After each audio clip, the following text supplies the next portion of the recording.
Hello. Hello. Hello. Hello, everyone. Welcome to Curious Casefiles. I'm Jamie. I'm Danielle. Yes. And I'm Lisa. Yeah, and probably most people know that who's watching. If you just joined us for the first time, hello. Hello. Hello. Welcome to the madhouse. Now, this week we're going to start a sort of new series that we're going to start doing occasionally. And I'm actually quite excited about it because this is sort of something what occurs to me on a daily basis. I have always, Unfortunately, yeah. And basically it's called Journey Down the Rabbit Hole, and that's basically what we're going to do. Is you have these thoughts. I don't know. But you say you.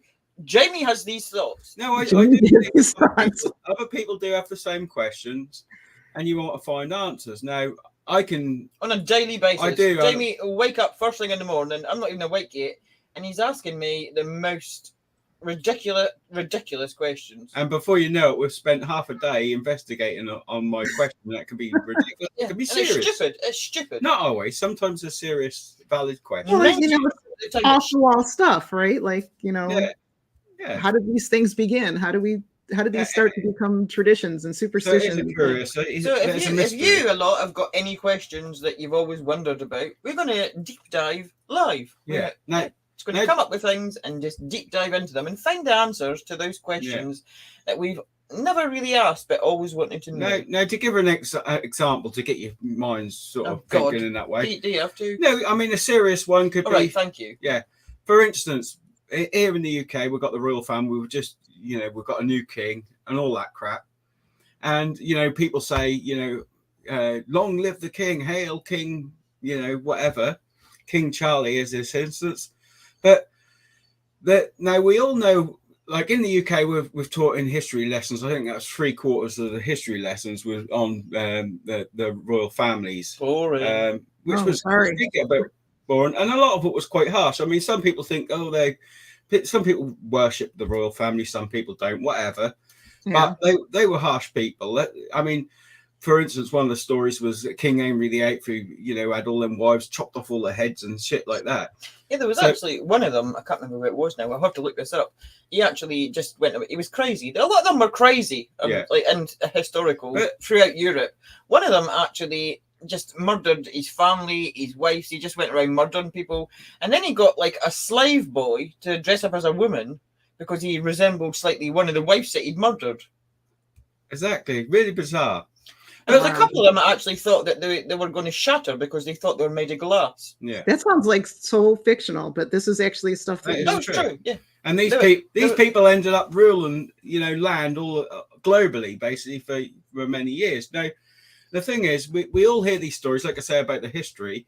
You hear all the different stories, but what you don't hear about is where they originate from. I mean, is this going to be our first rabbit hole? Whatever, maybe not, because I'll give another example as well. Like for instance, I mean. These people were at some stage they were a family, whether they were wealthy, rich, poor, a big family, a small family. All they were was just like you and I, kind of. They're a bit. So, different. Is your question who was the first royal? So, who was the first royal? Question. Now, the other example. Who was the first royal? Yeah. Now, another question that what ponders in my head is something like yawning. We know that yawning's contagious. If you're in the room, you can get up, have your breakfast, do your exercise, go to work. If you do exercise, that's how you work, whatever. You get to work feeling absolutely awake, alive, and fresh. Someone in the room, in the work placement, yawns, and you'll find yourself yawning. It's contagious. Now, if that's contagious, why aren't farts contagious? That's my question. Really? That's your question. Why are farts not contagious? Exactly. Thank goodness they're not. No, we don't want contagious farts. But we're actually being serious here, but are farts contagious? Yeah, they could be. Why are you? I'm going to say no. But with the yawning thing, you don't even have to see somebody else yawn. You can talk about somebody yawning and start to yawn. It's just is a thing. Yeah, it's a body. Like we have these other body functions, burp, and they all have a process, a purpose. Not as truly sure what a yawn actually serves. What purpose? I've looked it up for you. Oh, thank you very much. Yeah. Okay, I didn't think we had an answer to it. Yeah. The most scientific. I've not looked up why aren't farts contagious. Just to get it, I've asked why are yawns contagious because that was stupid. So Well, that is, but that's a valid question. All right, shut up so I can tell people. Yeah. Go ahead. Right. Even thinking about yawning can cause you to do it. See? It's something everybody does, including animals. Uh-huh. Yes, they do. Riley yawns all the time. Yeah, I've seen him yawn. And you shouldn't try to stifle it, because when you yawn, it's because your body needs it. It's one of the most contagious, uncontrollable actions our body does. Why does your body need it? Because when you feeding it! Right.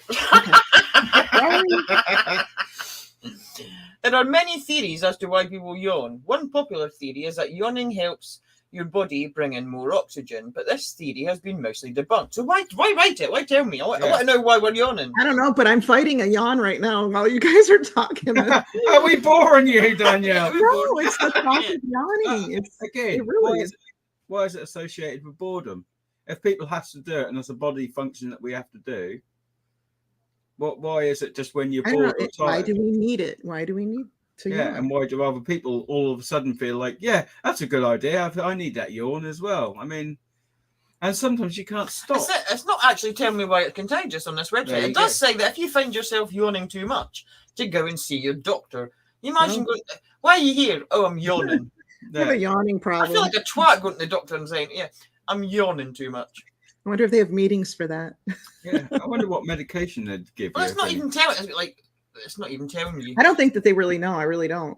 I think we can safely assume it's linked to tiredness, I think. But then there's something about intaking of air, isn't there? But I mean, oxygen deprivation. I know. But that's one of the mysteries. And that's a good example of these sort of things, what we could have a look at. And if you've got any of them, just let us know. I just noticed Kelly's comment in there about the kings, drinking out of lead cups. I mean, they probably had a lot to do with why they all were so crazy too. But yeah, when they were obviously, I mean, they built the place by violence. Let's be honest. I mean, you can sugarcoat it all you like, but that's the only way they didn't, we're such enjoyable, loving people, and you want to, be part of our kingdom and whatever, and let us rule you. That didn't happen like that. That's like when people say to me, they say, "Oh, you've got to love the royal family. That's your heritage. That's your history." But if it was my heritage, my part of the heritage, because I'm not obviously part of the royal family, as far as I know. Better bloody not be. No. Mine would be through scare tactics, fear, and oppression. If I'm honest, that's what it is. And some people might have thought, "Oh, they're a great bunch of people. I'll follow them." I'm sure, some people do that. But right. Apparently, all these science pages that I'm going about are just telling you that yawns are contagious, but they're not telling you why, because they don't know. Now, royal family facts. How did the royal family start? The two origins. Apparently, there's two origins. Danielle's just laughing. She's changing the colour because she's Michigan mood rings out. She's seen a comment. I'll just show you that wall before Lisa tells you about the royal family. Hi, Lisa. You, Miss Danielle. By the way, Danielle embarrassed me in every store that we went to, farting her way through everyone. Was it contagious? Was no, this is so not true. Okay, so we went. That's what people say. It goes red about talking about stuff. The Nile is a river in Egypt, Danielle. Okay, somebody else told me that too. I think it was Scott. But no, he so embarrassed me. So, you know how they have these videos of this guy that goes around and he has one of those fart machines, those buttons, and he'll be out in public. Oh yeah, I know. Yeah, I know this. All right, so stupid me, because Scott he thinks they're hilarious, and they are funny to see what people's reactions are. I actually was dumb enough to tell him, you don't need a machine. There's an app for that. Oh no! So you gave him the tool to, yeah. So we did. We went to Home Depot. And man, did I get a look. He did this to me at a time when there was a mom and dad and a child were in this one aisle. And just as I'm turning the corner, he does this to me. And I got the dirtiest look from this guy who thought it was legit that I did this. And I'm talk about embarrassing. It was not good. Yeah. She's going to blame an app, everybody. Kelly said it was Danielle's. It was not me. That did not come out of my body. Yeah, well, that's good when you got a dog or a pet that you can blame it on. I suppose I stitched Lisa up once accidentally. She done a pet parents' evening at school. She was teaching, and just before the next set of parents came in, I went in to see how she was doing. He farted up my classroom. And I farted up my classroom. And then left. Really stunk. He left. No. Yeah. And made it look like somebody else. Yeah. Me, yeah, because I was the only one in the room. She was the only one in the room. And I was having parents come in. And I didn't do it on purpose. It's wrong. It is so wrong. Yeah. But you're right. Thank goodness they aren't contagious that I know of. No. I've never heard of that being contagious. So the royal family. Right, the royal family has ruled over England and United Kingdom for generations. Yeah. Unfortunately. Handing the crown down through several different families with common ancestry. How did the royal family start? The royal family, through dozens of monarchs, has spent nearly a millennia leading Britain. Queen Elizabeth II is the longest reigning of them all, holding both historic national and international records in her Platinum Jubilee year. Right, that's not answer my question. How did the royal family start? Questions about the origins of today's royal family arguably start in two places. One in 1066 and one in 1917. The current royal family line emerged with the Norman invasion in 1066. So we start with violence. When William the Conqueror landed in England. So we're talking about specifically the English royal family. Yeah. Right? Well, I meant them all because they're all related, aren't they? Yeah. Well, that's true. He deposed the monarch at the time, Harold Godwinson, dismantling the House of Wessex. Yeah. Right. His descendants passed the crown through a tangled mess of relatives and houses, and eventually came to James the Sixth of England. Yeah. No, James the Sixth of Scotland he was, but he was James the First of England. Right. Yeah, that's going to get confusing. Because Scotland used to have its own monarchy, and he was James the Sixth. But then he became the monarch of the United Kingdom. England had never had a James, so he became James the First. Okay. So it's weird. He was the first monarch of England who established the Stuart House, which handed over the House of Hanover, Queen Victoria's family. Yeah. The Hanover House then gave birth to the modern royal family, but through necessity rather than heritage. Yeah. But I still So it started basically in 1066. But who followed him? This is my main question. We decided you're royal. Yeah, he's a good guy. I thought they all were like. I thought it just was. I just assumed that every royal, all the kings and queens were just considered royalty, royal family. So do you reckon he was just like in an old inn or pub or something, going, "Do you know what? We should take some land for ourselves. Let's get together." And they're all drunk at the time. You're like, "Yeah, that's good. Let's go. Yeah, I'll go ahead. You just follow, and we'll go. Get a few guys together and girls and women and we didn't get girls in 1066. No, probably not. But that's what I mean. That's the bizarre thing. How to think, you see these gangs and things like that. I mean, I'm relating it to gangs. I don't know how or why, but that's kind of similar because that's what they do. They go on scare tactics. They get in a group, don't they? They have a group leader and a few sort of head people, and people join the gangs by interest, I suppose, and intrigued. Also by fear, because then they take over shops and things like that and certain establishments, and then get them involved, and they get involved with businesses and take over businesses. Was that the same case with the royal family? Probably. Are they one big giant gang? Basically, that's what I think. Well, yeah, pretty much. Crime family? Can we say that? Yeah, crime family. They're a bunch of inbred twats. In my opinion, don't come for me. Yeah. So that's why so many of them, over the millennia that they've been in charge, are crazy and think they're made of glass, and if anything touches them, they're going to shatter because it's just like. All right, enough time on the royal family. Yeah, enough of them. Yeah. Let's think. So, who was the very first twat who just wandering along, and they were a bit dry, a bit parched, and wanted a drink, and they thought, "Oh look, there's a cow. I wonder if what will happen if I just squeeze its tit and then drink the stuff it comes out? Who was the first twat that decided, I'm going to drink the milk of a cow? Here's the biggest question. And why? Why did it catch on? And why did it, it's probably like one of the key products. And then they had to like get on the ground under this cow, right? You would have just squinting it in their mouth, like. No. Also, did they have any, previous experience with other animals? Did they trot on other animals? But obviously, mammals lactate, and that's to feed their young. Right. Yeah, they're young. But humans are the only mammals that drink another mammal's milk. That's right. We are. Why?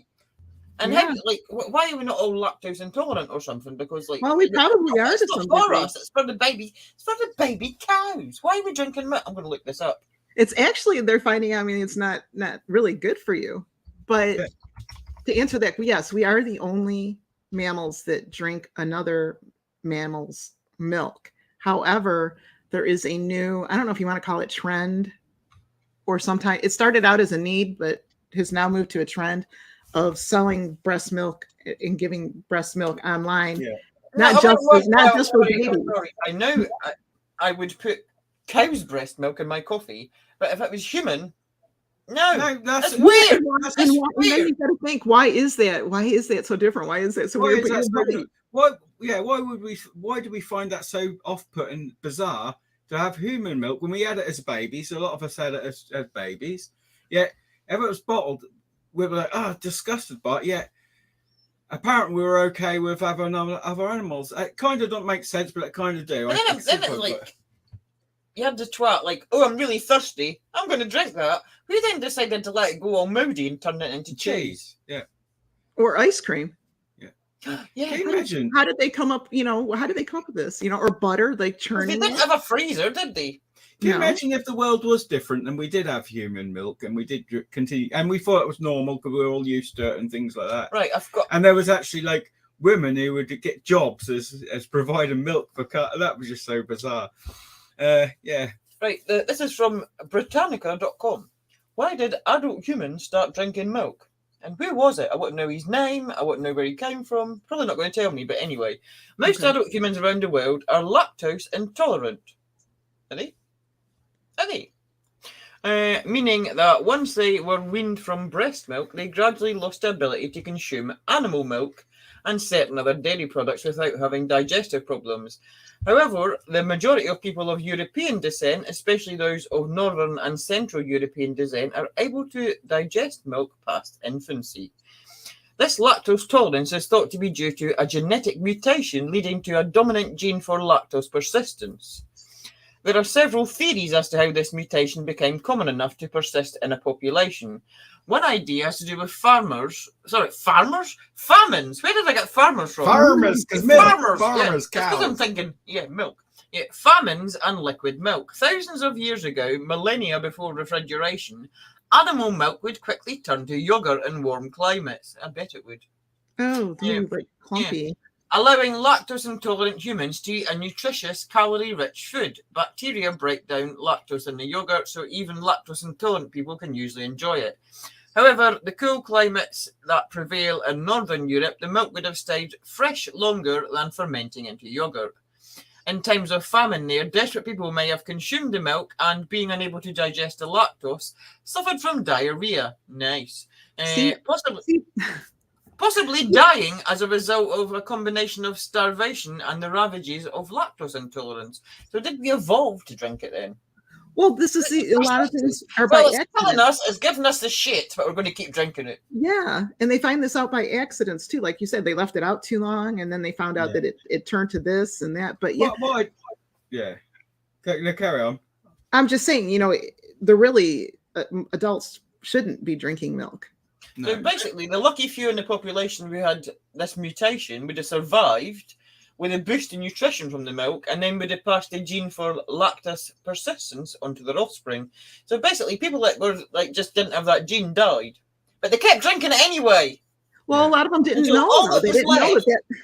They might not have known that was the source of it, but yeah. Well, you better notice that you suddenly started drinking the mouldy milk that you've left outside, or the mouldy yogurt, and everybody's dead. Everybody's dead from it.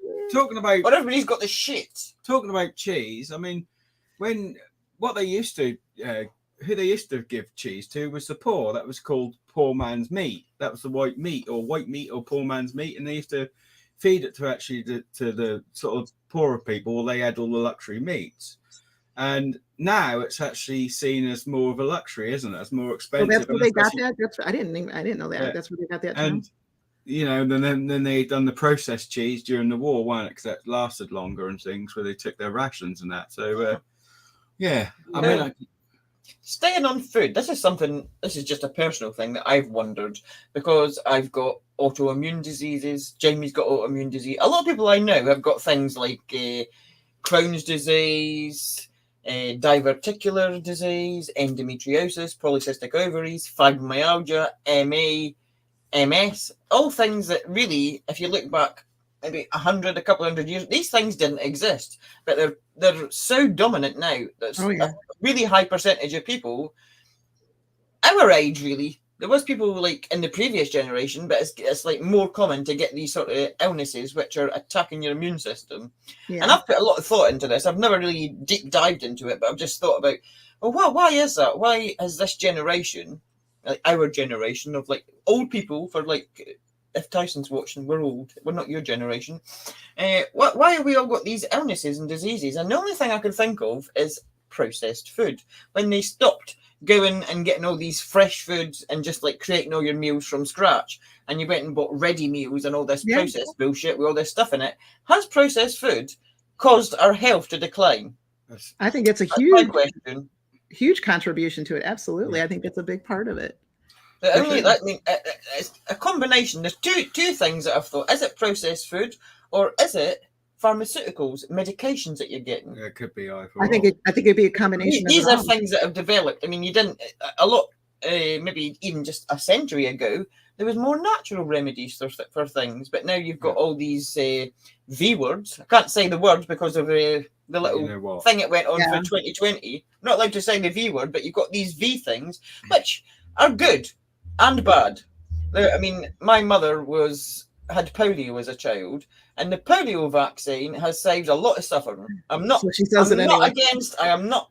You said the word. You might. I just said the word. So yeah, this video is not going to be up for long. The polio jibby jabby has caused no end of suffering to be eradicated from children, because my mother, she suffered and she went through so many horrible surgeries. This was in the 40s. And they more or less eradicated polio. So it can be good, but I mean, when you have a baby, I mean, I unfortunately, because of one of these autoimmune issues, didn't get that privilege. But when you have a baby, I didn't actually realise until like my closer friends how many times you're taking the baby to go and get his jabs. It's like, you're just shoving all these jabs into them. Well, it's a hell of a lot.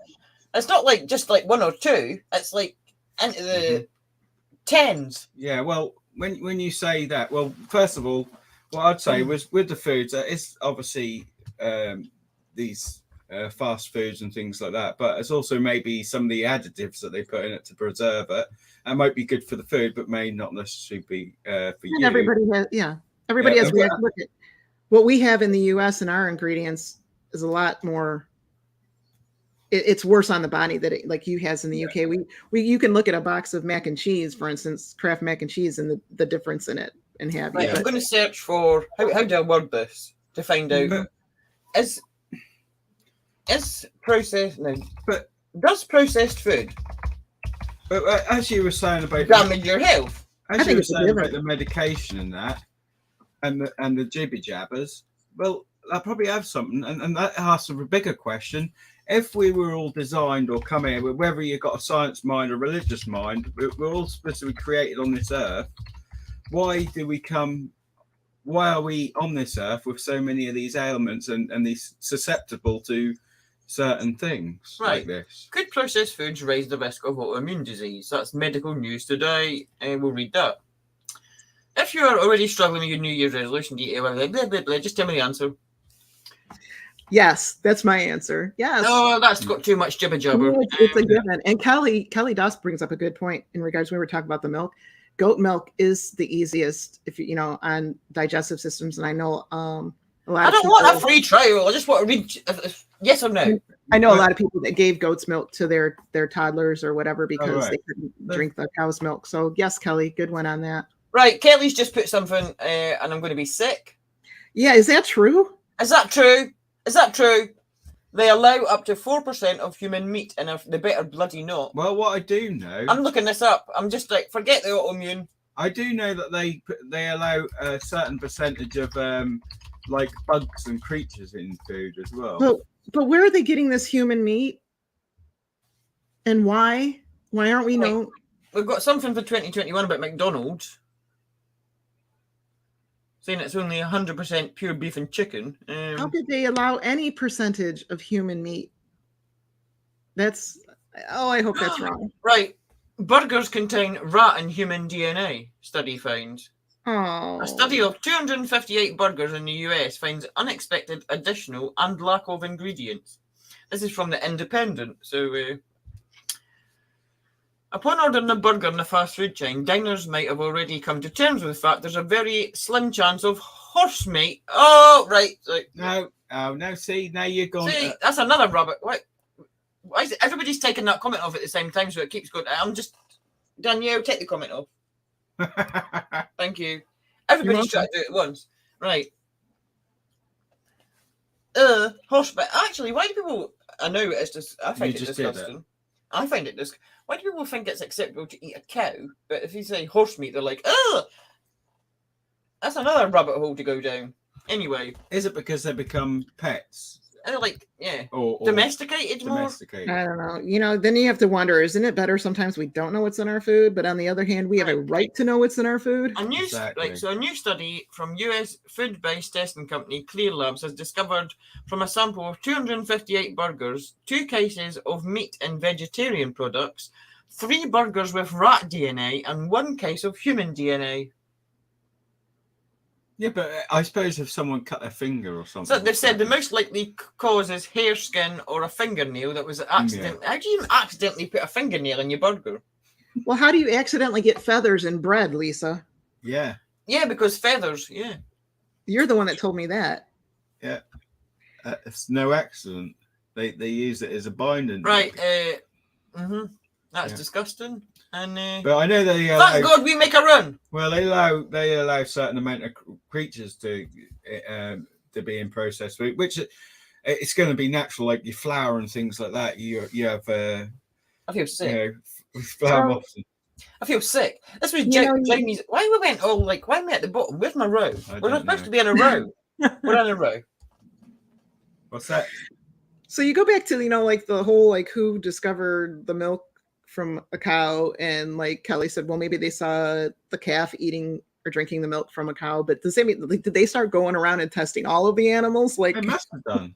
Yeah, it must like, have does done. this animal give milk, and does this? I mean, yeah, that's for sure a rabbit hole. I'm glad that it's just goat milk and cow's milk that we. Why is that acceptable though? Why would you not like? Here's some pig milk for you. Would you be like, ugh? It's funny. Why? Exactly. Again, why do I find it acceptable? Same with like when they say, "Oh, there's horse meat in this burger," you're like, "Oh!" But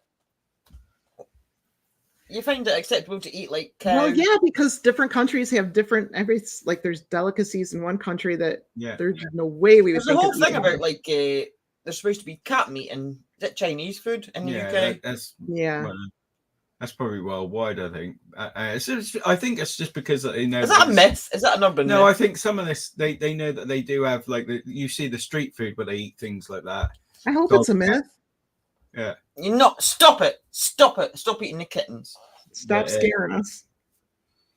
There's always rumours in your towns, like around UK, that your local Chinese shop is rounding up with cats and things like that. But I don't know. Yeah. So, according to my quick rabbit hole research, it looks like processed foods and the things they put in processed foods to make them last longer, etc., and all the additives do have caused health problems, and it's probably got to do with pharmaceuticals as well. Yeah. Yep. Just my opinion. Don't. I think also like microwaves. I think a lot of that came, but where it could come inside the fast food, and processed food, but the invention of microwaves, as soon as they happened, I think some people started to see more illnesses as well. Look at most people don't even want to know what's in a hot dog. So no, you know what I mean? They would just rather not. I might never eat again after this. I've seen what goes in a hot dog, and it's not nice. And it smells even worse. And all right, Jamie, shut up. Yeah. So, by the way, nobody's going to eat anything after this show. But next topic. We need to get off food. Oh, right. Thinking. If you've got a question, just bring it in the chat. I was actually going to have another question about food. Oh, go on then. Just quickly. Now, we know that we've got all these different people, their own dietary needs and what they choose to do. Like you got vegetarians, we'll say, for instance. Vegetarians that eat vegetables because they don't want to be cruel to the animals, don't want to eat meat. Generally, that's the idea. Because that's a living creature. Although, according to that article, they found meat in the veggie burgers. Yeah. But anyway, they think that's, they're being kind and things like that, and they're not eating nothing living. However, isn't a vegetable a living item? Because it drinks, it grows. Oh yeah, plants are living. Yeah. So yeah, but a different kind of living, I guess, is how it's. How do we know? How do we know? Oh, philosophical question. How do we know? I don't know, because people talk to their plants, right? They talk to their plants and they grow better. Plants have been known to respond to different music. If you put like really horrible music on at certain frequencies, they'll die. And other music, they'll thrive. So I've even heard that plants scream and things like that. They've even put. Yes, like when they cut a limb off of it and they put it under certain imaging. Yeah. And like. You can injure plants. That's exactly what it sounds like. You can mistreat plants, or you can treat them well, and they grow for you. They need sun just like we do. So there's a good case to say, is there more, just because we can't hear it or see it, and they can't communicate directly to us? I want to know how they know that the plant screamed. I think they've done. Well, this is sort of like the rumors that you never find the truth of, but you hear people say that they've used like powerful microphones and things like that. And talking about rumors that you never found the truth of, there was something I've been meaning to look it up for like a couple of days now because I saw it on YouTube and I don't know if it's true. It'd be kind of cool and kind of like, what the hell are you doing? Weird if it is true. But apparently, according to this video that came up on my YouTube, I've got to fact check this. China has made a dragon. Yeah, they made a dragon. Yeah, I had a little video and everything. Now, I don't know if it's true or if it's bullshit, and I'm going to look it up now. There has been a couple of sources. I did look, and because... Oh, did you? You didn't tell me. Yeah, I was like, I'll have to check that, because have they really? And do dragons really exist? Yeah. Right? We'll get to that. Yeah. But let's see if China's made one first. Have China made a dragon? I mean, they would have to take different DNA from... different animals, but which one would you do that? That's if a dragon is a reptile. We didn't even know exactly what a dragon is. I found a video. It's got pictures, but it's from 13 days ago. This video, so I'm going to share the screen. This is a video. I don't think it's exactly the same video, but it's one of the videos that. Oh my gosh.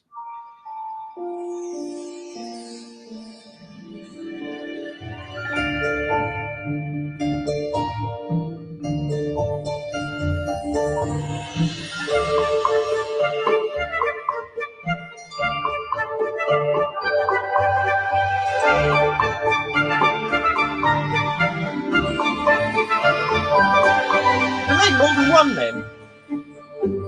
If it's true. Well, obviously they've been messing around with different reptilian things. It just means you can, doesn't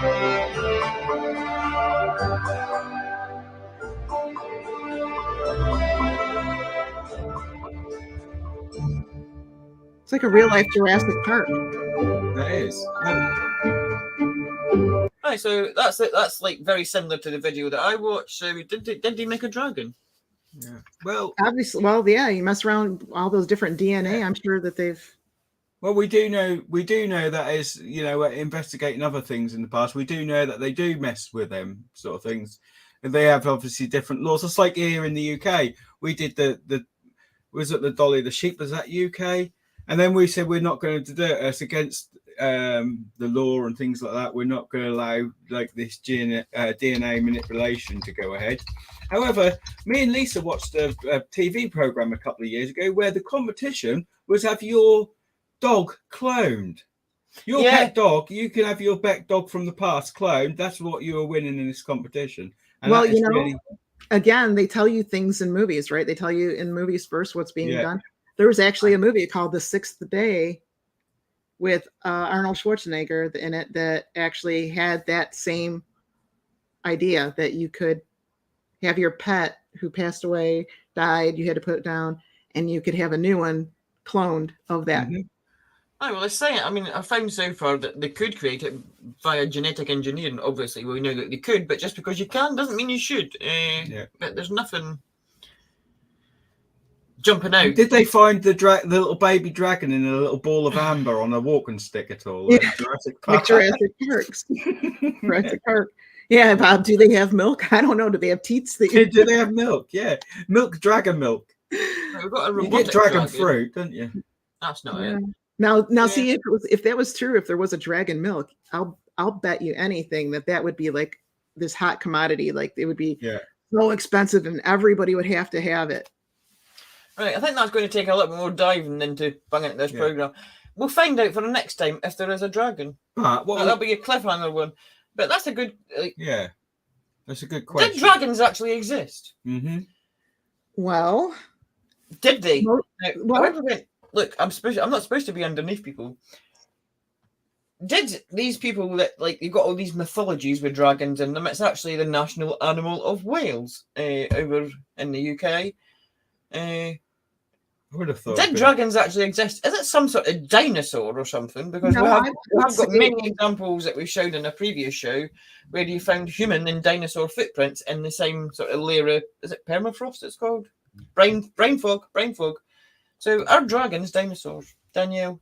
Well, I would say that they're not totally a mythological character or animal, being, beast, whatever, because there's actually biblical reference to dragons. And I'm not just talking about in Revelation when they say the dragon was loose and this and that. I mean, there's different passages. And really it was described as Leviathan, which I believe were out of the water. Leviathan. Yeah. Leviathan.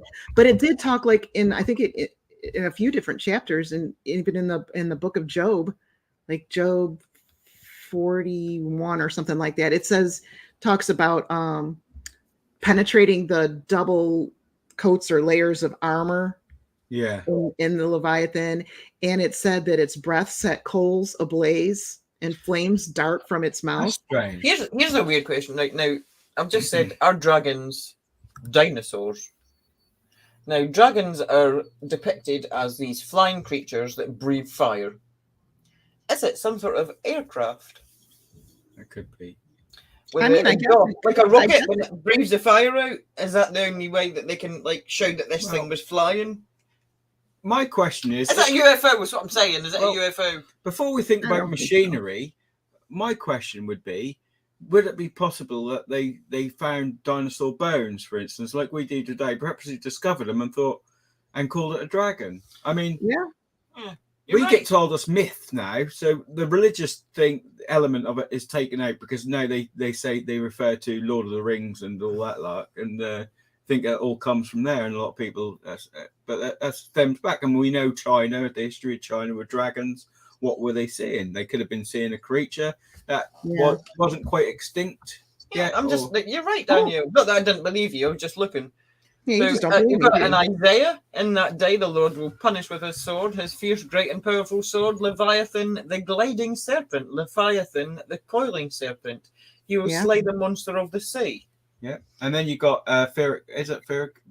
And you got Job. Its breath sets coals ablaze and flames dart from its mouth. Yeah. Is that palms? Psalms. You don't Psalms. I never know how to say that. Yeah, that talks about the smoke or something. From its nostrils, consuming fire came from his mouth, burning the coals. Yeah. There's quite a few mentions. There's also so is it a pterodactyl? I don't know that it would be a pterodactyl. Fire.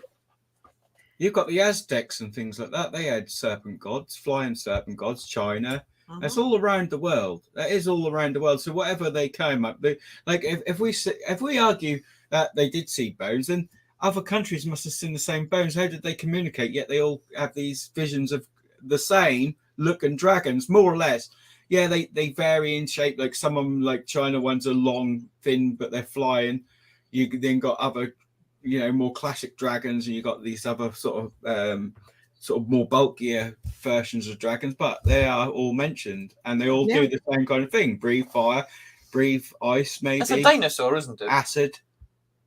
It's got. I guess. I mean, I guess it could be like a type of dinosaur, sure, but does it really breathe fire? Well, just like I said, the fact that for those who believe the Bible, and and one of them, it actually describes, the breath being, because cold. Turkeys are supposed to be evolved from dinosaurs. Yeah. So why are turkeys not breathing fire? That would be interesting, wouldn't it? Bloody turkey just breathing fire at you. I don't know. Chicken. Apparently, some dinosaurs were birds too, or birds came from. I don't know the whole feather thing. I didn't know. Apparently, how do they know that when they find these bones that they didn't have feathers? Why did they always put them as sort of lizardy looking? How do they know they didn't have human-like skin? They didn't know. Well, apparently with the chicken thing, the rumor is the scientists, which you can't put a lot of stock into it, say that after the comet impact, what they say happened, which killed off the dinosaurs, that's what made them smaller and revert back to sort of chicken size. And Kelly in the comments says that they've also hidden evidence of giants and made it conspiracies. Yes, they have. Yes, they have. And we are the Smithsonian have destroyed quite a lot of evidence. Yeah, that was pretty deliberate. And I don't know. I don't know if turkeys can cook themselves. That'd be good. Another rabbit hole. If they have a fight and one of them breathes fire on the other one, it's we know what I'm. Yeah. Wow. Good question. Why does everything taste like chicken as well? That's a good question too. Apparently, everyone says, crocodile. Crocodile. Oh, that just tasted like chicken. Yeah. Oh, I had some weird exotic bird and it just tasted like. Why does everything? I had a guinea pig. It tastes like chicken. Why do they say it tastes like chicken? I don't know. Why does everything when chickens eat things, do they think, that tastes like chicken? And they're cannibals. Chicken. Yeah, chicken cannibals. Yeah. You're right, though. Everybody does equate things to that. It tastes like chicken. But the thing is, actually, the bird thing, now, I thought that's just, these people surmising or theorizing and things like that. But we've actually noticed a change in the birds around here. They're getting bigger. They're getting bigger. They're turning back into dinosaurs, especially the seagulls. If they start breathing fire, I'm moving. Yeah, they're getting massive, honestly. I don't blame you. Yeah. Kelly, when you say I would try dragon, are you talking about like a dragon sandwich? Are you going to have a dragon sandwich? I think so. I know, because Judy asked if you could eat dragon. Are they edible? And then Kelly said she would try dragon. Yeah, this here. Do they taste like chicken? Kelly, I grew up when the Smithsonian had periodicals on giants with pictures and some of the full skeletons. Yeah. I believe that I have seen evidence in museums when I was a child of giant humans that they now just don't show anymore. I recall that going into museums and seeing a giant thing. I swear, that's something I can. What came first, the chicken or the egg? Well, maybe it's the chicken and the egg. But then, where did that come from? Well, you want to really blow your mind. We've got God who created everything. How did God come to be? Who created what? Because first there was nothing. There was nothing. Well, that leads me to another question that I've always wondered. If God created us in his image, or if you want to go down the science route we'll derive, I'll get into in a little while, but if we'll go with the religious thing at the moment, the theme, if God created us in our image, why all around the world does everybody look so different? Yeah, they do. Like you've got your Asian appearance to a degree. There is differences. There's differences, but as far as the image, I guess, the one thing that human beings have in common, no matter what their eye shape or anything, is 2 arms, 2 legs, 2 ears, 2 eyes, nose with 2 nostrils, mouth. So that's what they mean by likeness. I would imagine that, yeah. But can you argue that animals is also built in God's image? No. Because they've got 2 arms. No, I always call them arms. Jamie calls the dog's front legs his arms. Same with the cats. He calls them arms. If it's front, they're not front legs, they're arms. Oh, Jamie, that's cute. They give you their paw. They do things with their front hands. They're not hands. See, I can't help it. The front They're hands. They're not hands. They're not arms. They're legs. Yeah. If you're walking on them, it's a leg. You don't walk on your arms. Sorry, Jamie. I mean, it's cute and all, but no, they have 4 legs. It's cute, but you're wrong. They have 4 legs. But they do things, and so I can't help calling them. But you have got some animals that have got arms though. So I wonder who first looked at a coconut that fell off. A bear. A bear has got 2 arms. Yeah. 2 legs. Yeah. Ears. Eyes, yeah. What is nose? There you go. Prime example. Is what did you say? Arms or like? Why don't we call the knees? Yeah. What are they called? What What is that called? What is the bit behind your knee called? They call it the back of the knee. The back of the knee. But it's very. That's true. Is there an actual name for like? The inside of your... Because that's actually like I think the scientific name is like oxter or something. So what's the back of your knee called? Danielle, look it up. It's the back of your knee. No, because that's all right. I'll look it up. That's a description. That's not a name. All right. I do know that this thing here is called a philtrum. Look at you. Yeah, the little thing above your mouth is a philtrum. It is actually called a knee pit. So, well, it's called the popliteal fossa, also referred to as a Hoff or knee pit. Knee pit. An analogy to the. Okay, so hey, we can. Right, why don't you have to put deodorant on your knee pit? Well, you probably could. Look at. Probably could. No, listen, because like I know the big thing that they showed like ladies back in the day in church when they crossed their legs, they put a napkin or a tissue on the one knee, and when they crossed over, so that the sweat wouldn't. Is that like, you know how you got BO? Is that Neo? Neo. Well, it's still body. It's still body odor, but yeah, it is a thing. So now we can start calling it knee pit, and we'll know what each other are talking about. So, Lori, Jamie, you said the inside of the elbow. So would that be like the elbow pit now too? Yeah, elbow pit. Yeah. See, Kelly, you were onto something, and the doctor laughed at you. You tell him to go look that up. Knee pits. Knee pits. Right. Also, so staying on the same sort of theme, I mean, we get told evolution. Now, I don't put a whole stock in evolution, whatever. I think there's some bits, you know. I know what you're going to ask, and that's something I've always wondered as well. Danielle, you know as well, because we've had this discussion. I've actually had this conversation with people, and they made the same point. Right, and nobody's got an answer. Yeah, well, and I don't think they're going to find the answer on Google either. Right. Go ahead, Jamie. If evolution is a thing, and they say, this is what they say, they claim that we all come from apes, right? Okay, we've got this missing link and all that, like. But on the sort of basic level, we supposed to came from apes. If it's evolution, shouldn't the things what we evolve from disappear? Yes. Because, I know it takes years. Everything else that's evolved, like what we're just saying, like the turkey used to be a dinosaur. The thing that it evolved from no longer exists. Why isn't ape like? So why have we still got monkeys? That's what Kelly's saying. Why, if we evolved from apes, why didn't apes evolve with us? Why aren't we witnessing? Why don't we see that transit? Why don't we see something you've also got like you go back and look at the different examples of like humans that they found. There was different branches of like humans as well, and some of them didn't exist. Like you got the Denisovan man, and like but you know what? Part of that, and this is a whole different rabbit hole, but part of the reason they say like they call the Cro-Magnon man that had the big brow, the thick bone and stuff, but they lived a lot longer then, and we know now that like one thing. So your nose and your ears never stop growing. So a lot of old people have larger ears, longer ears, or their nose is enlarged. But you know, when you're looking at the whole evolution thing, So if you're living like 800 years, like in the Bible, you're going to have a massive conch. Is that what you're saying? Well, yeah. I mean, the density, the bone density, and everything.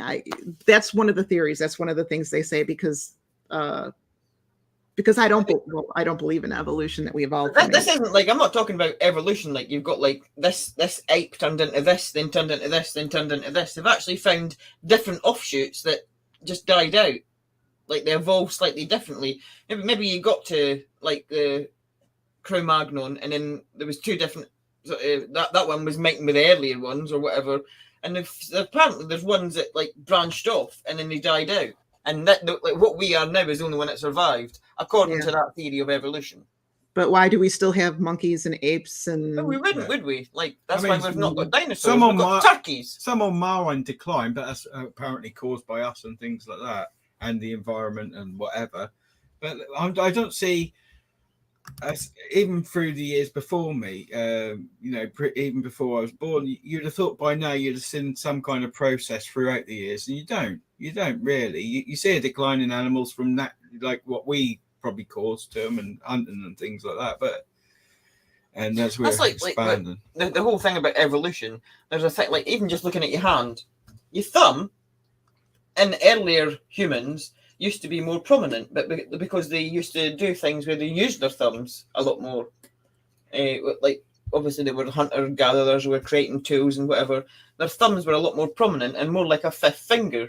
But as we sort of learned to do different things and evolved as a species, our thumbs have shrunk back and are down here now. If you look at like the hands on like the earlier humans, their thumbs are more prominent, and there's a whole thing that because the evolution of smartphones, people are now using their, and like video games, people are now using their thumbs more, so the thumbs are gradually starting to go back to what they were like before. I don't know. That one kind of. I don't know. I've been playing a lot of games. Well, it's not going to happen just to you. It's going to happen like.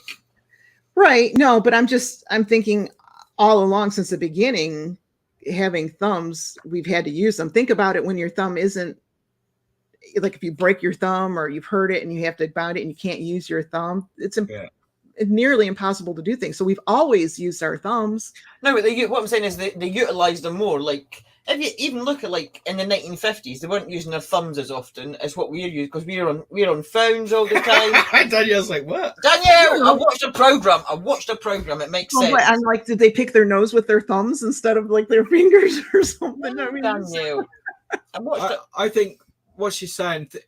As time's evolved and sort of things have been invented to use more manual. If you look at some of the older humans and their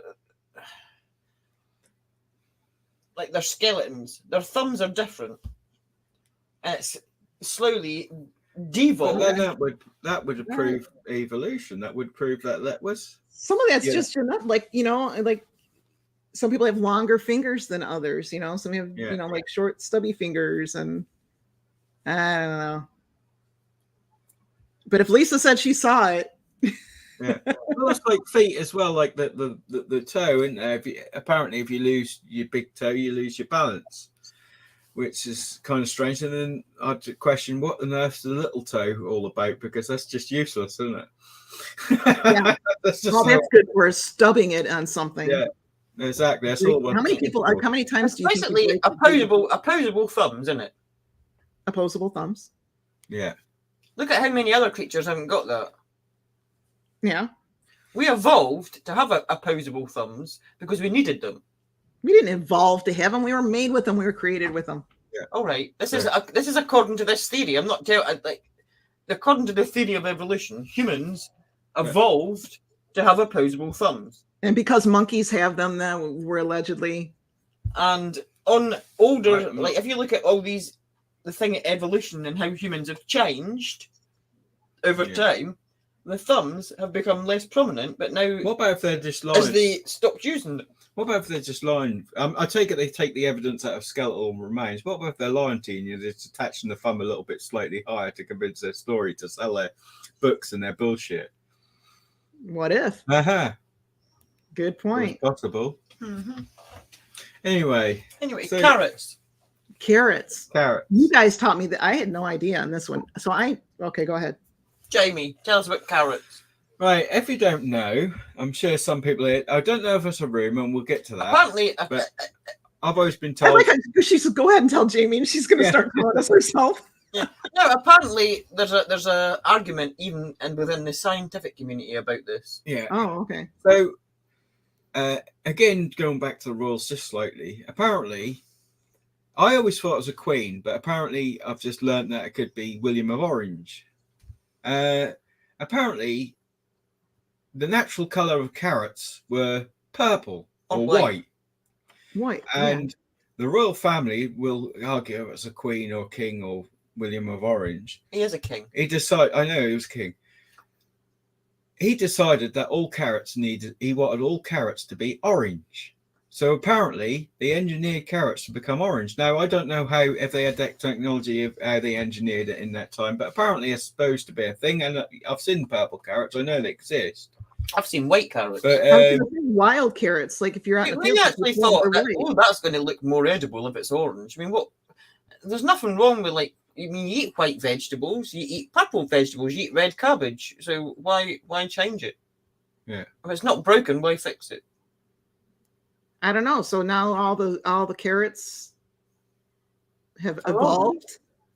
Yeah, because you have carrots that actually grow orange. How do they decide that? Oh, I'm going to agree with this king, and I'm going to grow orange. I mean, it's a strange thing if it is true. Because they've obviously altered them. Yeah, how did other people decide? Yeah, orange is the thing to go with. Because if I had anything that's like bright orange, like a carrot, normally I'd be like, "What the hell is wrong with this thing?" You know, it's got some kind of toxin attached to it, or in its creation. I mean, now this is the one that Jamie sort of mentioned to Danielle when we were talking about doing this show. So I quickly looked this one up prior. There are a lot of scientists that believe that humans engineered the orange carrot, and it happened with William of Orange in the Netherlands. However, there is another sort of half of them, it's like 50-50 split, that are like, no, that's a myth. They just turned orange on their own. So there is people in the scientific community that will tell you that they were genetically modified and bred to be orange because it was all to do with like the William of Orange thing, and it was like political. Yeah. Carrots became political, which is weird. Why politicize a carrot? Why a carrot? Why a carrot of all things? I couldn't actually find an answer because they've got a 50-50 split. But that was like the historians who used to tell you about this story. I've seen multiple programs about history for children and adults, and they tell you these stories about the royal family, wanting or forcing everyone to have orange carrots. And I don't know how that's true, if that's true, and how they did it. But I know that they. Yeah, go on. I think you can still find like a variety of the colored carrots, but like you said, is it because some of them have been genetically modified or natural? I've got an idea. I've got a theory on my own, which is probably quite a convincing evidence, I think, point of view. What if they didn't engineer them? What about if they just destroyed the purple and the white carrots? Oh, they didn't, because you still get them. So they just, to bring the population down of the purple and white carrots, we'll say, the production, the growing of them, and just forced everyone to plant and grow and eat orange carrots. That could be a possibility. But why? Why would anyone follow that? Why would anyone go, right, we've got to destroy these purple carrots. We've got to put the orange ones in. The king said so. You'll get hung if you get caught eating a carrots. Must only be orange, and we must only identify with orange carrots. Yeah. And where does the whole thing, this is completely off topic. Well, not kind of, because it's about carrots. Where does the thing come that carrots help you see in the dark? That's probably to do with like the chemicals, what's inside. Is it because it's orange? No. Well, I don't know about that. I mean, I know carrots, do help eyesight, but I don't know about seeing in the dark. An old wives' tale that if you eat your carrots, you're able to see in the dark. Mm-hmm. I've never heard that one. Is that a UK one? Is that a UK one? Like I said, I've heard about it in helping your eyesight, your vision in general, but never seeing in the dark. They must be talking about like the chemical makeup of it. We've got a question in the chat. We're going to be very careful how we word this answer to this question. Why would anyone follow the protocols for the pandemic that just happened? It's a very good question. Flu? That's a very good question because if you look at some of the things that happened during those protocols, especially with the lockdowns and the things that happened to vulnerable children who were under the, I'm not even going to say care, they were under the roofs of these monsters. You got people like Star Hobson and so many children that died were murdered by their apparent caregivers because they were locked in homes with them with nobody checking. There was no safeguarding in place. They weren't getting sent to school, so the school wasn't there to see that maybe this abuse that these children were suffering was getting worse. The social workers weren't even going in their houses. They were just left to, and it didn't just go for children. It happened with like domestic abuse as well. But the amount of cases over that whole period, not just in the UK but around the world, where children either suffered or died at the hands of these bastards. Yeah, but it wasn't just children. You're talking about battered.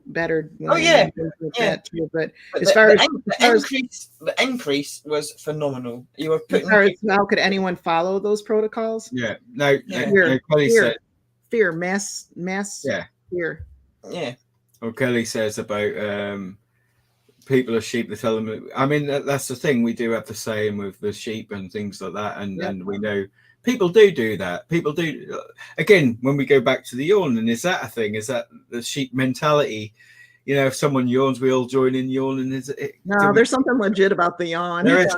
It doesn't happen like you don't sneeze when somebody sneezes, do you? No. It's just yawns. And you ain't got to be convinced to do that. It's just not natural. I am massively against the lockdown part because it's dangerous. It's dangerous. It puts people that are already in vulnerable positions in a position where they're even more vulnerable, and there's nobody to safeguard them. There's nobody to notice. That was a big excuse. There's nobody that's going to notice that these people are getting more injuries, that notice changes in behaviour, or even notice that they've gone missing. And that's a whole other rabbit hole itself because... Yeah, we're going to do a couple of the true crime cases on some like Little Star, which is tragic. Have you heard of Star Hobson, Danielle? The what? Star Hobson, little girl in the UK. And there's another one. Little boy as well. And there's another one. There's several. I was going to say, I'm sure that there's plenty here over in the US for the same reason. There's several. So I am massively against all by design. That. Yeah. So, anything else? Why do men have nipples? Why do men have nipples? Why do men have nipples? Because they don't use them. Perhaps we devolved. Perhaps we used to use them. What you do? You think you were milking yourselves and having a drink? Milk. Oh no! Man milk. Do not say man milk. Do men lactate? Yeah. That's a whole different show. Is that maybe to do with? For us to play with? Foreplay or for us to play with? I'm regretting my question. I'm look, be all serious about it. We have to go with the whole symmetrical thing, like we all have two eyes. But we'd still be symmetrical if they didn't have anything there. Well, they don't have the bump. It's the same on both sides. Is it to do with? Because when the egg is fertilized by the sperm, it's not automatically assigned a gender, is it? Not right away. Developed that yet. So is that certain things that develop prior to it becoming male or female? Right. Well, because with the genitalia, they're all female until the other part kicks in the growth in the womb and the DNA. Why are they all female if males come? Why are they not male first? Because it just wasn't. Does that mean that females are the dominant species? Yes. Oh well, I thought of that as well. Does that mean that females are the dominant species? I'm actually agreeing with you. I do believe that it's only some aspects of a man that is forced that upon humans. I think women do have a lot more. Should we say potential of being the more dominant of the two, the more. I just like to point out I'm not holding any weapons to Jamie's head while he says that. Because they're the ones who give birth, so that they've got the humanity would be ability stuffed there. without us. Yeah. There would be no continuation, nothing. Yeah. Well, I mean, obviously there's specific differences between a male and female. And yes, there are only two genders. There are only two genders. Oh. Scientifically, there are only two genders, and don't come for me. That's just facts. Can I just put another question out there? It's another kind of ridiculous one, but there's a reason for it. But of course, it's ridiculous. It's coming from that's you. not the reason what you think, and you're gonna say it is. But right, men during the summer. Right, while we're talking about nipples, men and women, what's right for one and not the other. Are you talking about right? Men go about with their top off, right? And it's perfectly fine. If women go about it, it's illegal. Even if they're trying to breastfeed, they get ridiculed even though they're breastfeeding children. Why is it not okay for women to go topless? Because it's kind of been sexualized, isn't it? It's very much been sexualized, but I wish... Even though you're feeding a baby. There's a law. It should be fine. If a man can take his top off and walk I think around, it's disgusting that some of these men walking around with their little hairy fat bodies, just put your top on. There's some men, I was going to say some men have bigger breasts than women. Yeah, put your top on. We don't want to see your tits. We don't want to see. Yeah, but it is totally sexualized because you're right. I mean, it's on a freaking hot day and I'm out doing yard work.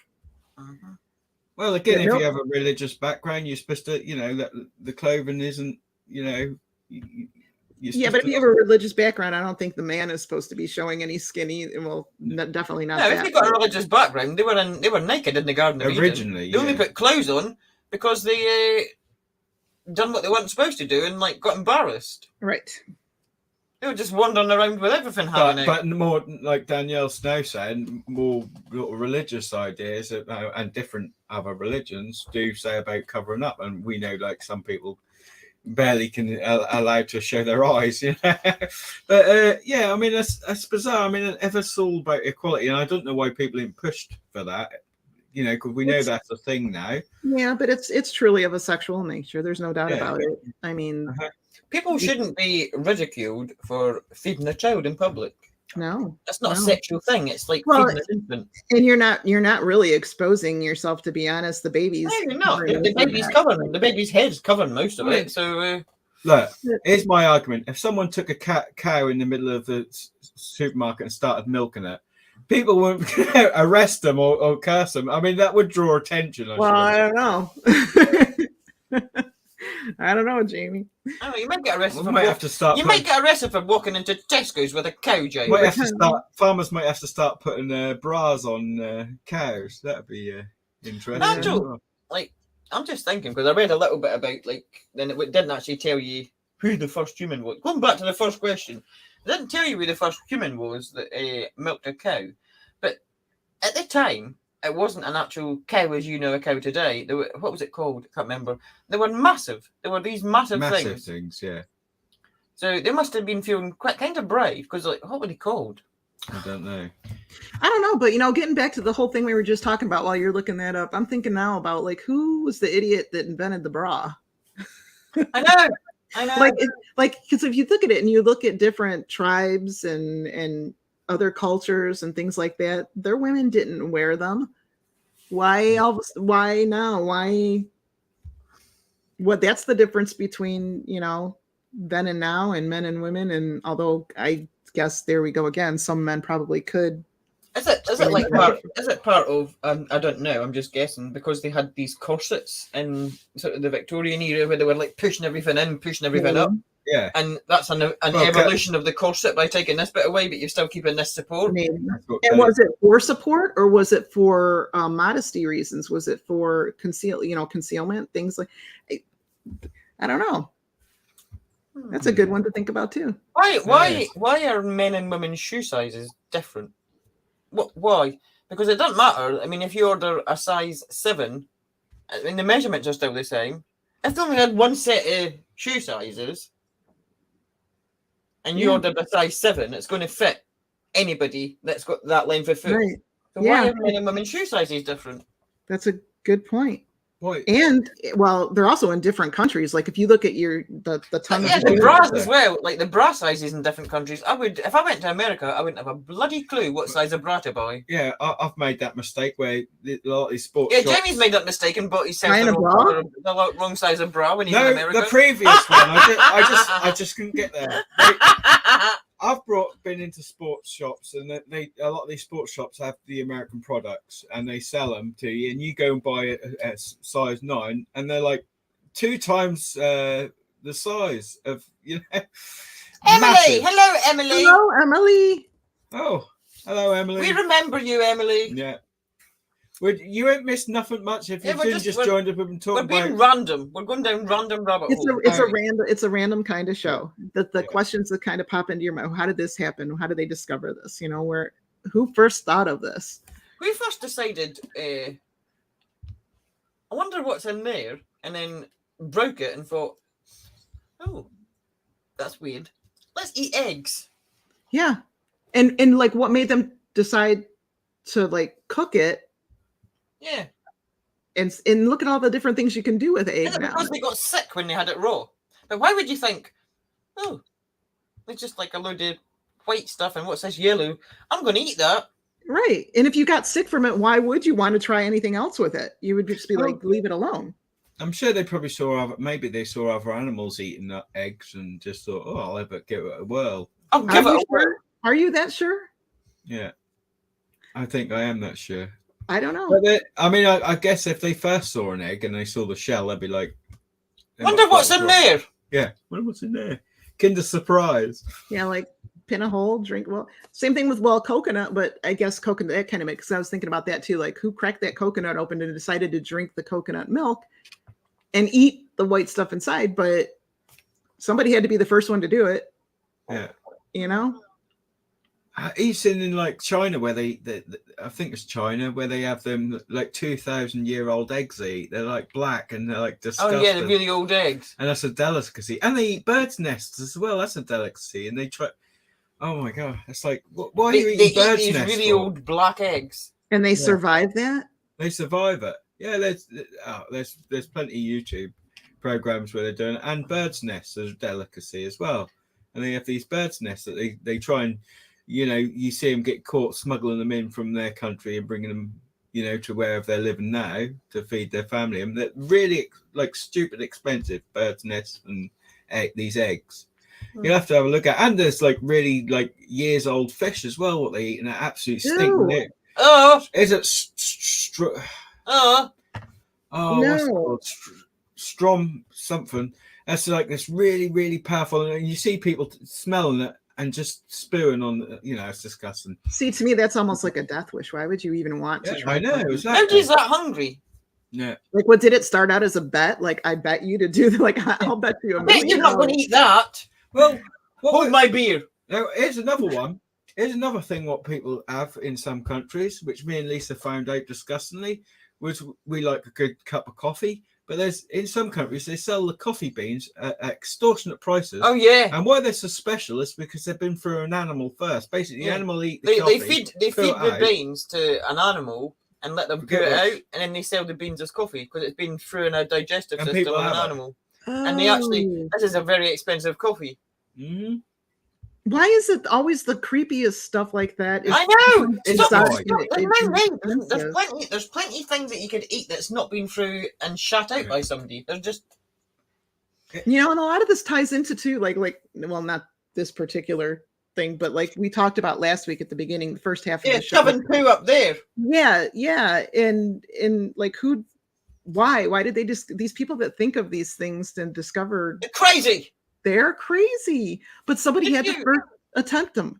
Didn't you find something when we were looking up for last week about the poo, the crocodile poo? There was something else to do with poo. Well, yeah, actually. So, tell us your shit story, Danielle. Well, it has to do with the old ancient Egyptians again, and them bloody Egyptians. It always comes down to them. So they felt like, why I don't know, but they were looking for something kind of energy drink, to get them keep up their energy while they were And being. they didn't have any access to Red Bull, so no Red Bull, but riding the chariots around.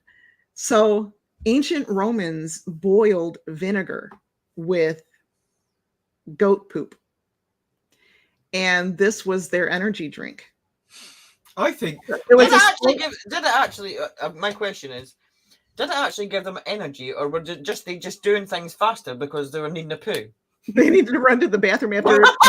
I better get finished quickly because I need to find a hole to do, because there's something wrong with my stomach.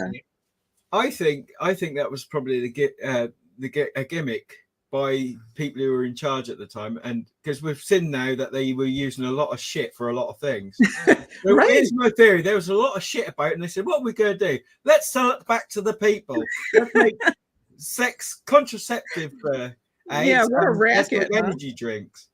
What a racket! Yeah, they said it was a sports drink, and the ancient Romans, they call them charioteers, the ones that rode the chariots around. It was believed that it improved their performance in the arena.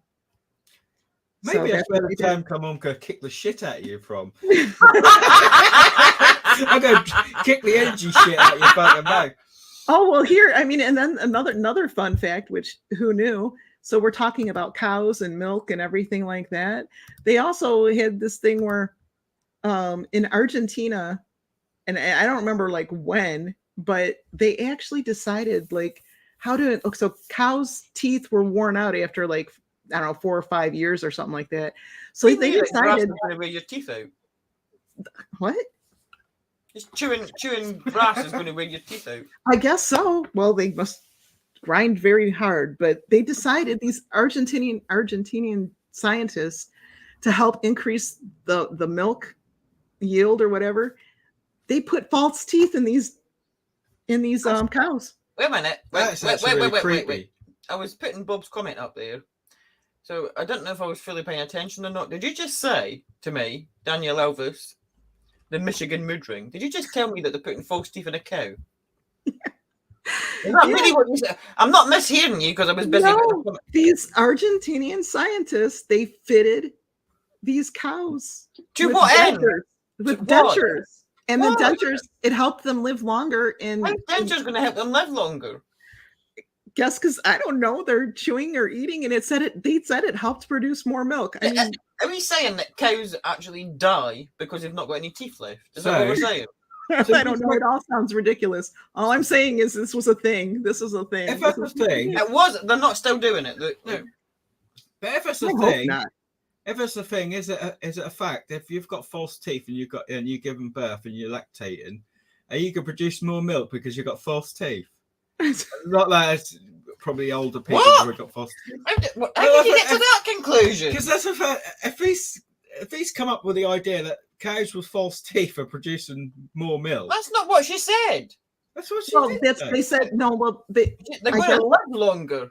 Well, no, but it said it helped them yield more milk too, Lisa. Did it? Yeah. I guess because of the grazing. Sorry, I must have just got the chewing. They were able to chew and ingest. I wasn't listening anymore because I was thinking, what? They were able to ingest more, nutrients or whatever. Maybe that was their whole thinking. Yeah. I mean, so the teeth make them make more milk. I know why, and I think, Kelly should know. Grazing animals have to have teeth to digest. Perhaps if they don't have the false teeth, they've got crappy teeth and they can't digest. Does that because they're eating and they're able to eat more because they've got these false teeth in, and if their teeth were worn down, they're going to struggle a bit. Is the food basically milk teeth? Is the amount of food they consume related to the amount of milk they produce? All I know is, we talk about experiments and things like that. You think about it, cows have been through quite a bit. Don't they say some animals, I'm not sure if it's cows or some animals, they actually have stones. They deliberately swallow stones with their food to help grind it. Churn it up. I know the first hockey puck was made from frozen cow's poop. What? Really? So much shit everywhere. There's shit everywhere. They weren't invented by the Egyptians, were they? That wasn't the Egyptians. We need to create a sport where we can get rid of some more of this shit. We've tried. We've got all this shit everywhere. We've tried shoving it up there. Yeah. Tried telling them it's an energy drink. let's create a game and fling it everywhere. Fling it out there. Yeah. Just hit it with a stick. That's why I said cows have been really through it. I mean, I don't know. They use everything from their bladders and inners. We've asked the question why, if these like cow mutilations from aliens happen. Now we know why. Perhaps maybe the aliens are like ancient Egyptians come back in their UFOs. Yeah, maybe the aliens are like, okay, there's something in that. There's something good in that. Like, we've got our X-ray eyes, and there's something weird in that animal's mouth. Just bring it up. We're going to have a look. These strange beings like drinking their milk. They like using poo for things. These creatures are making humans stay. Everybody's relying on them for nutrition, for a drink, and they're making a food out of it. There's something special about this animal. Let's just zoom it up and just see what's going on. A lot of stuff has been done with poop. There is, yeah. Maybe we should do an episode on shit over the centuries. You had the one about talking about poop. It's quite similar. There's that one as well, and how somebody ever thought of that, and that's the you get vanilla flavor and stuff. The rich stuff is made from. Wait a minute. If you like vanilla, turn off now. Plug your ear. Just buy more expensive vanilla flavored things. Well, the expensive vanilla flavored items you buy are obviously using vanilla pods. Now, the cheap alternative actually comes from. Do you want me to say it? Yeah. Because you're going to struggle. I know when you're going to struggle. All right. Go on then. Right. If you're getting like a vanilla flavouring that's not really vanilla, they're getting it from a beaver's arsehole. Uh-huh. Oh, what? Yeah. I'm not joking. It's actually something that they take out of the beaver that causes that flavour. Mm-hmm. And who first came up with that? Who decided? I want to make a fake vanilla flavour. Let's taste a beaver's arse. Exactly. That's what I mean. Who comes up with these things? Who decides that this is what we're going to try? And then I hate to think how they come up with that idea, Danielle. There might have been someone just experiment, shall we say, and went, that tastes a bit like my ice cream I had earlier. Yeah, I'm going to try this from a beaver. I'm just going to lick this beaver's bum. Oh, that tastes nice. Why? What were early humans actually? Were they just that bored that they're just going around licking things? Somebody had to come up with that. This is the whole premise of this episode. Like, why? I was looking for side gigs for extra cash, and you can make $1,500 for your poop. Apparently, people need to poop transplant. What? Wait a minute, what's a poo transplant? What's a poo? I've heard of people selling their farts in a jar. What's a poo transplant? Wait, is this where, like, if you do that it's supposed to stimulate and do something to your own colon to help you produce your own? Yeah, I think it is. I think I've heard something like this. Something about the enzymes or something in it. What? I need to look this up. I need to look up a poo transplant. Does that sound right, Jamie? I mean, no, it doesn't sound right. But does that sound like? Even my dog's like, what the fuck? Yeah. I think that is kind of a thing, but I might have chosen not to remember that too well. Right, I found something. Let's have a look. Fecal transplant. How does a fecal transplant work? This is something that you've always wanted to know, folks. So let's find out together, because I ain't got a bloody clue. Right, poo, a number 2, feces, human waste. Yeah, we know what it's called. We don't need all the names. Thank you. There are lots of different names for what people do behind their toilet doors, but what goes in our bathrooms isn't usually news.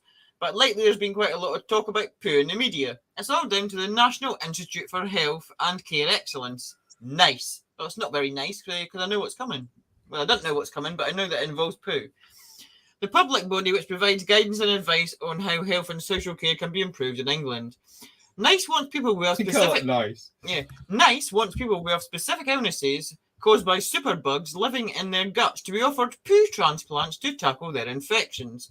So how would this work? Right. Humans have a digestive system, blah, blah, blah, blah, blah. How does it work? I just want to know how it works. Like, are you just shoving it in there? Are they eating it? What's going on? No. I don't think they're eating it. It's to do with, like, I think it's to do with the material in the poo, because you get, like, shedding of your own body, and I think this the sort of good parts of someone's good guts can interact with the new guts. It's a bit like Right. What would the do transplant similar this things. involve? They do. This would involve taking gut bacteria from a healthy person's poo and putting it into a person who has C. diff through a tube into the stomach, or a pill, or putting donor bacteria through a person's nose. I didn't hear that. I didn't hear about that. See, it's a bit the bug like can usually be treated with antibiotics, but it's sometimes referred to as a superbug due to its resistance. No, it's a bit like they do a similar thing, which isn't very nice. So basically, are they just shoving poo bacteria up your nose? Yeah, because that's just weird. No, they do something similar with booty treatments, which isn't very nice, and a lot of people probably know this. Obviously, we've seen the Sandra Bullock where she said that how do you look so young? I put this, I use this, cream or whatever. Where did the cream come from? Oh, children's foreskins, right? And she goes, that's okay. It's not from children from here, meaning America or whatever. Yeah, they're not American children, so it's fine. But that's the same sort of principle. The materials, because they notice that children heal quick. And then we know there's a real dark side to this as well, by the way. There is, these people use this material and it makes them heal and do their skin wonders. And that's why they do it. And they go a lot deeper, as we know, but we're not going to get into that, I guess. Probably like stem cells. Yeah, the material in there, obviously. Okay, that's a rabbit hole that we weren't going to. That is a rabbit hole. That's not a very nice one when you get to the. But whatever. That's for another time. That's for another time. I think most of the people watching know. No. But, that's for another time. So somebody's been licking a beaver's arse, and now you can get a fecal transplant. Who the hell knew? Mate, Emily knew. I didn't know. What? I didn't want to know, but now I know. Do you think that was the same crazy MF who did the milk, who done the beaver as well? Perhaps he was testing everything. Or licking and eating things to see what's edible. People do that. Yeah. They but again, doesn't it make you have to realize that? Like, seriously, and that vanilla one is a specific example of what we were trying to get at today. Who in the world would have thought to use that we need a fake vanilla. Where are we going to get it? And was that their first thought? Why were they doing that to begin with?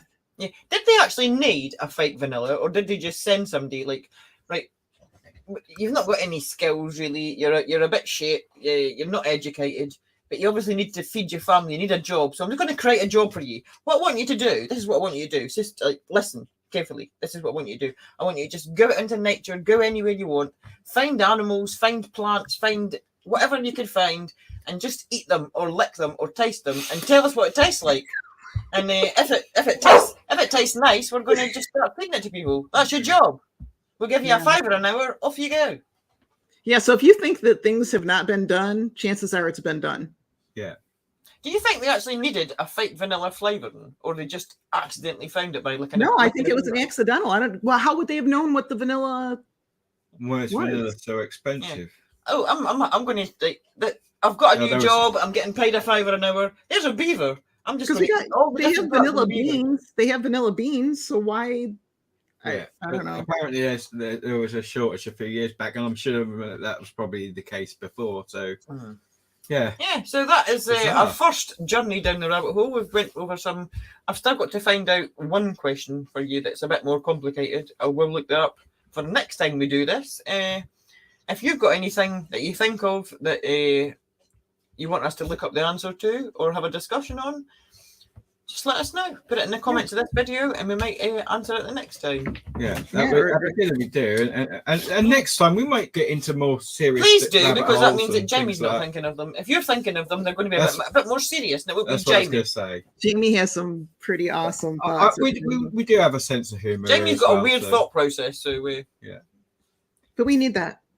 Yeah. We do, yeah. You do need that. Sometimes we don't need it, but we do need it. Yeah, we need the weird in the middle, little weirdo. But if you come up with something what is more serious, if you want to know, I mean, just message us or just write in the chat next time or whatever, and we'll bring it up. And we'll look into it. I don't know how often we're going to do these journeys down the rabbit hole. We were going to do a true crime this week, but confession, it's my fault. Yeah, I've not been feeling great. My spine is being a bit of a twat, so I'm not finished. So we're just doing rabbit holes. I've always wanted to do this, and I was thinking about, obviously podcasts and things like that. And Yeah. I thought, what a Let's great just do it. way Let's of doing just it. start Yeah, it. but listen, I mean, we are the Curious Casefiles. So these we're are just being obviously- curious. We're just Why am I blurring? look what he's blurring out.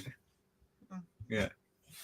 I bet I've got to go sort out someone. So I'm going to say goodbye. Thank you for He's watching, going to say everybody. goodbye, and like when he's Don't forget gone, to share. when he's gone, I've got a question for Danielle. Oh, Are okay. you gone? Are you gone? Off you I'm go. going. Bye, I don't want to go Jamie. now. Off you go. I've got a question for Danielle. Are you listening, Danielle? I'm listening. Jamie's. You might not have noticed this, but Jamie's bald. I don't know if you noticed. Now, if Jamie was to come to America and become an American citizen, Yeah. what would we list his hair colour as on his driver's license? Oh my god. I don't know. Would they put pink because it's just his scalp, No. or would they go by his eyebrows, or Or would they go by his eyebrows, or would they just say, well, I don't know. I mean, maybe they do leave they it. write bold? Is it like pink? Or maybe they Because put NA for non-applicable here. he's- you know? not applicable because he's bald.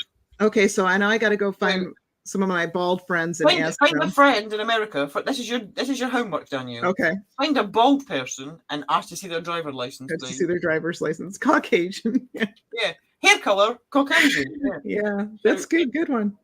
I'll have to look That's that your up. home- I'll and find it out. Anybody else that's in a different state to Danielle, if you could do the same and let us know what if it's like the same all over America or if there's differences state by state. Find Yeah. a bald person and look at their driver's license. And while you're doing that, we'll be actually getting the episode we're going to put out ready for next week, True Crime, and we'll be back. When will we be back, Danielle? When will we see them? We will see you next Tuesday. Yes, we will. Thank you very much for joining us. We've got no outro because I've not made it for this little series yet. So, But thank you for joining us. Please don't forget to like, share, and subscribe. And we look forward and to seeing visit our you. little website because it's very lonely and it needs you to go and visit it and have a look at my pretty things that I drew and stuff. Yeah, maybe next on one of our next episodes we'll show a little bit of our website to show you guys as well. But yeah, please do visit, and we will see you next Tuesday. We will see you next all. Tuesday because Thank we you love for you joining guys. us. Thank you very much. And it's now going to really abruptly end because there's no That's outro. right. So are you ready? All right. Bye, everyone.